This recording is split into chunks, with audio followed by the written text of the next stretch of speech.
This is Right to Life Radio, a production of Right to Life of Central California.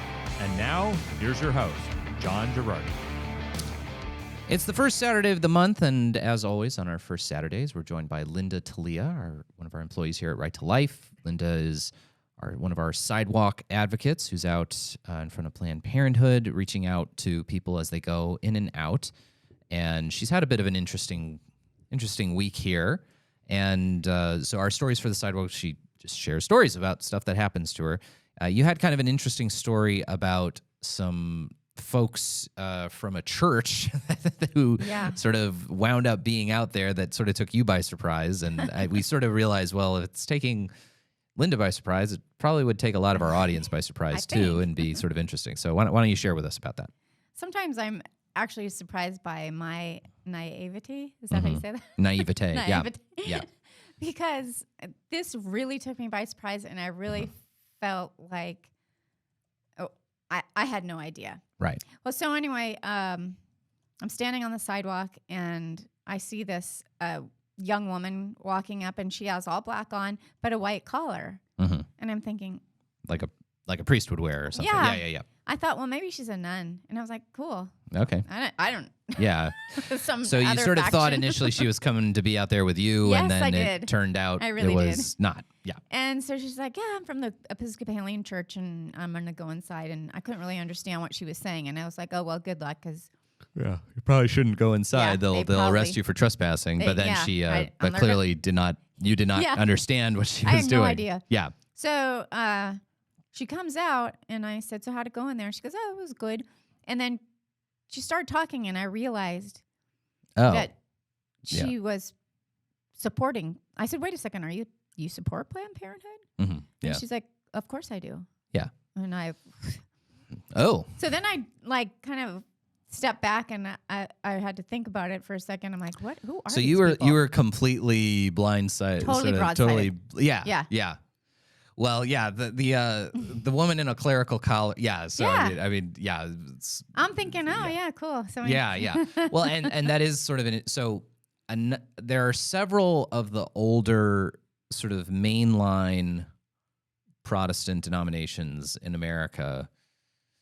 I don't want to. I'm not intimately familiar with all this, so don't take this as the gospel truth. If anyone who's a member of these denominations, I'm not objects, even really sure anyone knows. So the Episcopalian Church, I think, like registered trademark, the Episcopalian Church. There are other sort of Anglican tradition churches in the United States that are not like this, but the Episcopalian Church is openly pro-choice.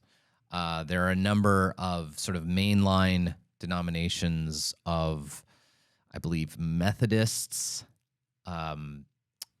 Presbyterians, and other sort of large kind of household names, if you will, of American mainline Protestant denominations have officially adopted as a position of their church that they are in favor of legal abortion and do not view abortion as a moral wrong, and have sort of more or less completely aligned themselves with modern progressive politics and ideas as it relates to abortion and sort of other liberal social issues, so gay marriage and things like that. Yeah. I mean, for some reason, I thought, well, maybe it goes back to my childhood, and one of my friend's moms was Episcopalian, and she said, it's almost Catholic. So I believed her. Right, yeah, well, exactly. and there is a lot of similarities between Anglicanism or Episcopalianism as the, sort of the American variety of it, and Catholicism. But when it comes to certain kinds of moral issues, sort of moral public morality issues, so I'm going the along Episcopalian and I'm Church is thinking, very different. Yeah. Well, okay, that's fine. I guess you Right. go to that church. That's fine. So, So more people from that church. no, wound so up coming, she's talking, and Okay. I'm a conversation behind, because I'm still trying to catch up to. Wait a minute. Yeah. That You're I'm from a church and you're pro-abortion. Yeah. Not just a church, because there's a lot of places that call themselves churches that don't believe in God or. Well, yeah, I mean, there is like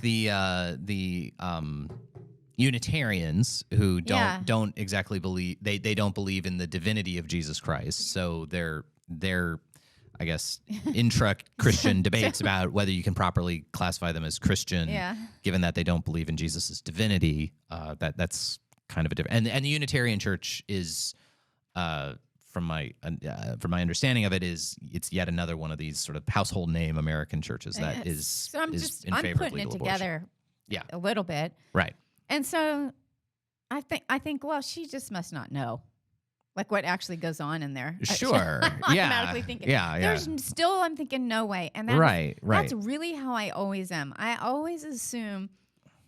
No, they can't really know. Yeah. I don't ever.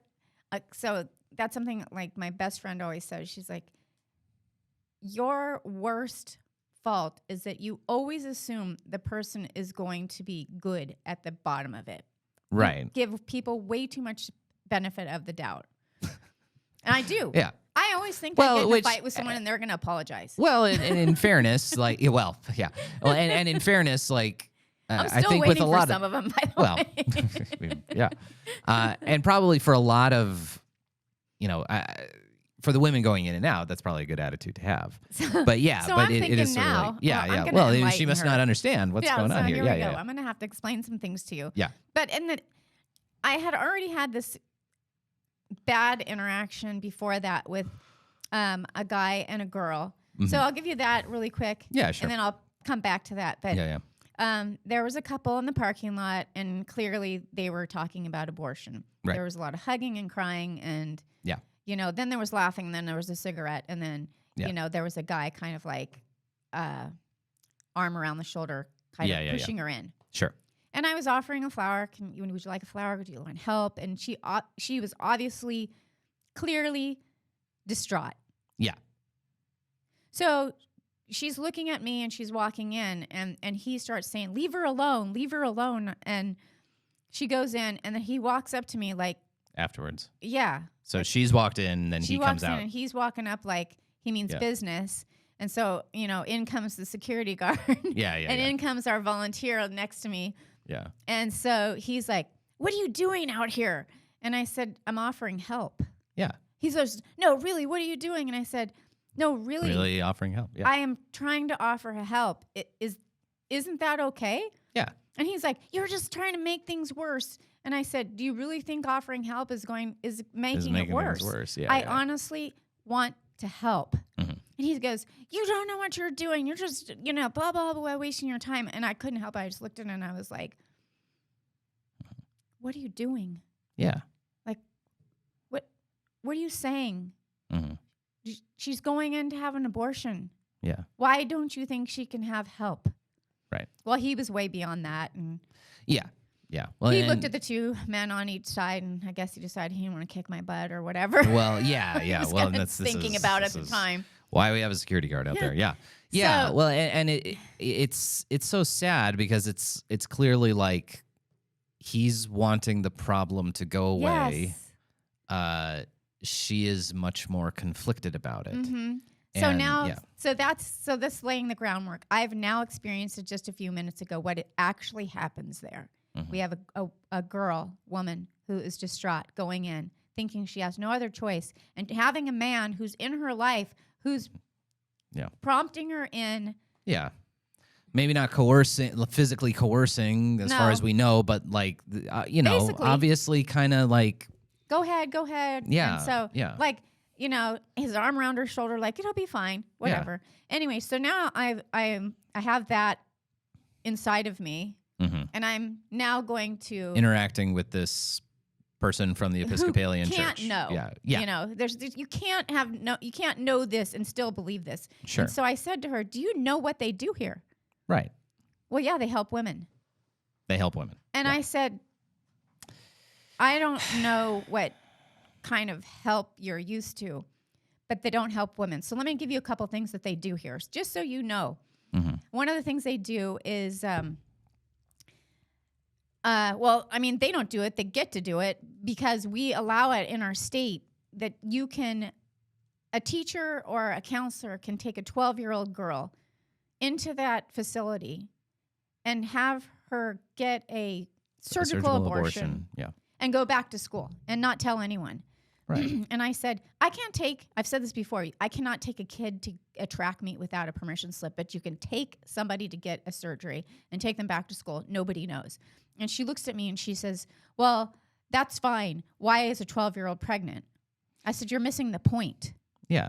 Let's find out why the 12-year-old's pregnant. But the answer isn't to abort the child without anybody in her life knowing about it. And she goes, well, I don't believe that happens. She doesn't believe it happens. So this is what she said, I don't believe that happens. I don't believe the school districts are participating in that. And I said, you need to do your research. By now I'm like furious. And I'm just like, well, yeah. You cannot take this stance and not actually know what's going on. Right. And she's like, I do know what's going on. Right. Well, when we return, we'll sort of dig more into that. And I think the way that this woman is exhibiting the great propaganda that Planned Parenthood does as it relates to all this. This is Right to Life Radio on Power Talk. We're back with Linda Talia from Right to Life. We're doing Stories from the Sidewalk with Linda. Linda was sharing about running into a group of people, or one person anyway. That turned into two. It turned into two people. Well, not actually turned into two because... another person then showed up. Anyway, from the someone from the Episcopalian Church, or someone who identified him or herself as from the Episcopalian Church, and who was sort of talking with Linda about the topic of abortion and was there clearly to talk with the Planned Parenthood staff in a supportive way. And sort of this resulted in you sort of trying to share, like, this is stuff they do here. Yeah. And I think one of the things that's so amazing, like, she's saying, oh, they help women here. There is no way that they do abortions on 12-year-olds without parental permission. The amazing PR that Planned Parenthood has and does, that, they are basically like able to, they are able to sort of convince just millions and millions and millions of people that they project the abortion's only like 5% of what we do. Abortion's only this tiny, and she mentioned that stat, of course, yeah, which has been like thoroughly debunked time after time after time. Yeah, and that's not all they do, and most of what they do is women's health care. Ignoring, like, for example, the Planned Parenthood on Fulton Street doesn't offer prenatal care services, that they just offer basically contraception and abortion, and they do some like STD testing, STI testing. So there's this unbelievable degree to which these people have just been sort of brainwashed into this very whitewashed image of what Planned Parenthood is. And it seems like it's beyond just... So they're just really good at doing that kind of propaganda. This really was my first time where I just assumed that somebody knew what was going on, but they were looking past it. And so I kept going, and I said, do you realize what they do here? They do second trimester abortions here. Right. And I'm looking at the Fulton Street Planned Parenthood website. In clinic, they do what services they have. In-clinic abortion, surgical abortion. In-clinic abortion, also known as surgical abortion, is offered up to 20 weeks after the first day of your last menstrual period. So that's well into the second trimester. So I said this, and she said, oh, no, they don't.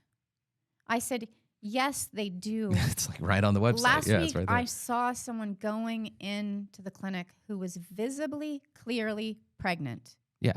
Planning to abort. Right. It happens. I stand here, I don't know how many hours a week for 4 years now, so I'm pretty sure I've seen it all. And they go in there. I don't know. She tells me, I worked at community. And the thing is, it's always a tragedy when someone loses their baby late in the pregnancy. And I said, we're talking about two different things. Yeah, well, we're talking. Yeah, it's one thing to lose. I said, are you talking about miscarriage, or are you talking about a direct danger to the woman's life or the mom's life, or are you talking about abortion? A direct surgical intervention to kill and remove this baby. Yeah. She told me all late pregnancy loss or something they're all a tragedy. And they're all the same. And I said, you are so misguided. That is not I said, true. This is so wrong. And do you know that you can live in this state and have an abortion up to the day of birth? Oh, no, you can't.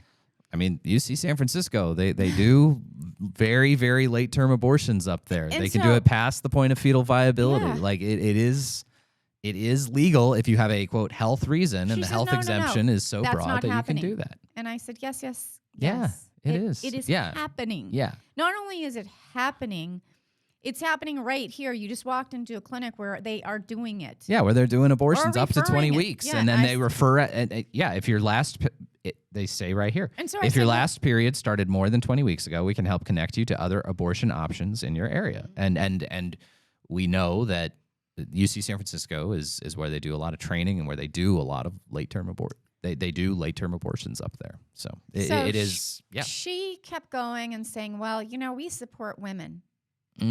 Yeah, that's and I a said, slogan. do you support babies? And she said, yes. Well. And I said, well, when? After they're born. She goes, well, Only after they're born. And I said, Yeah. so you think that a baby is only a baby after it comes out? Right. She said, well, and I said, yes or no? Yeah. Have you ever seen a picture of a baby at maybe, 14, 15, 20 weeks? Yeah. Arms, legs, Well, fingers, yeah, toes. of course I have. And I said, you don't think that's a baby? Like, you don't think that's a baby? Not like, you don't think I'm like, you don't think that's a baby? Yeah. Well, it doesn't matter. Kind of matters. It doesn't matter. Right. I said, it Kind does of matters matter. a little bit. I said, yeah. I don't understand how you're doing this. And so then I asked the question, I said, so are you say you're a deacon at a church. Mm-hmm. Is your church pro-abortion? Yeah. She said, yes. And I said, that is disgusting. I couldn't help it. It came out before she was almost finished with the sentence because I could not believe that there was actually a church that I thought was normal and they believed in God and believed in Jesus and believed in being a Christian, and they don't believe in the value of life. Yeah. And unfortunately, that is true. I mean, as a church. Yeah. Yeah. And that's true of... the church is full of sinners, but as a church, that's your stance? Right. Yeah. No, it's kind of an astonishing thing.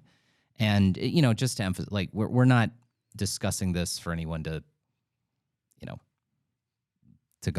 don't go to an Episcopalian church and vandalism or protest or anything like that. Yeah. But yeah, it is a very sad thing that I think a lot of these churches have just been sort of shaped by sort of the criteria of the world as it relates to a lot of these really critical social issues. But don't you think it also comes from something like she is saying? She didn't really know. Yeah. As much as I didn't know they believe that, she didn't know the truth. Right. Well, and I think that's the difficulty is there's just so much ignorance we're fighting against.